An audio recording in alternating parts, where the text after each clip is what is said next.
Huwag matakot magsimulang muli. Ako po si Father Fiel Pareha at ito po ang ating segment, ang Daily Devotion, na kung saan tayo po ay magdarasal, magbabasa at magninilay kasama ng salita ng Diyos sa buong taon. Manalangin tayo. Sa ngalan ng Ama, ng Anak at ng Espiritu Santo. Amen.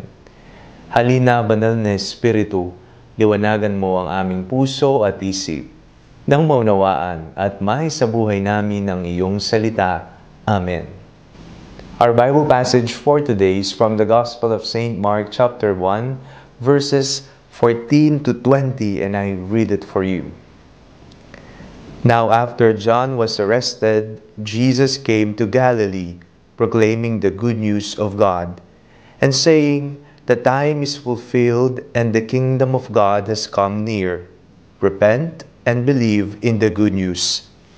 As Jesus passed along the Sea of Galilee, he saw Simon and his brother Andrew casting a net into the lake, for they were fishermen.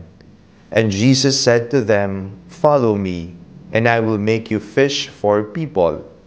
And immediately they left their nets and followed him. As he went a little farther, he saw James, son of Zebedee, and his brother John, who were in their boat mending the nets. Immediately he called them, and they left their father Zebedee in the boat with the hired men, and followed him. Isa po sa kinatatakutan ng mga tao ay ang pagsisimula. Natatakot kung papaano magsimula, ano ang gagawin. Naroon din ang walang katiyakan ng bukas, kaya ito'y nagbibigay ng takot sa ating damdamin. Ito po ang bagong simula, na kung saan tayo po ay magninilay, magdarasal, magsasama-sama sa ating Daily Devotion Season 4. Isang panibagong simula na kung saan ipapahayag natin ang salita ng Diyos, pagdarasalan natin ang salita ng Diyos, at atin itong isa sa buhay. Ganon ang naging karanasan ng ating Panginoong Jesucristo rin. Isang bagong simula ng pagpapahayag ng ministeryo niya. Nang marinig niya na si Juan Bautista ay inaresto, ito ay naging mitya para umpisahan na ang pagpapahayag ng kaharian ng Diyos. Atin pong napakinggan sa ating binasa. Now after John was arrested, Jesus came to Galilee, proclaiming the good news of God, and saying, "The time is fulfilled, and the kingdom of God has come near. Repent and believe in the good news." Ito po ang pagpapahayag ng Panginoon. No? Magbago, magsisi, at manalig sa mabuting balita ng Panginoon. Nung naglalakad na ang ating Panginoon upang umpisahan ang kanyang pagmiministeryo, nadaanan niya ang mga mangingisda, ang kanyang mga magiging unang alagad. Sila man ay hindi nila alam kung ano ang magiging bukas nila sa pagsunod sa ating Panginoong Jesucristo.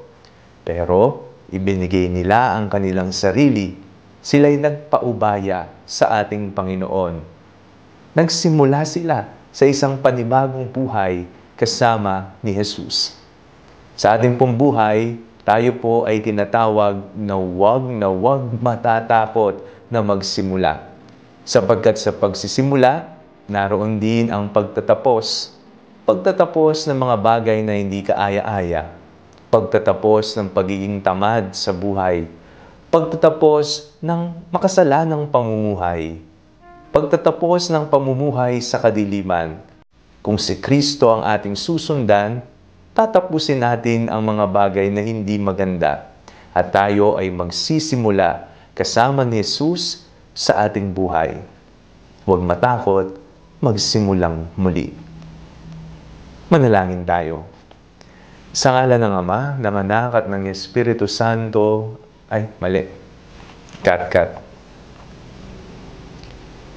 Manalangin tayo.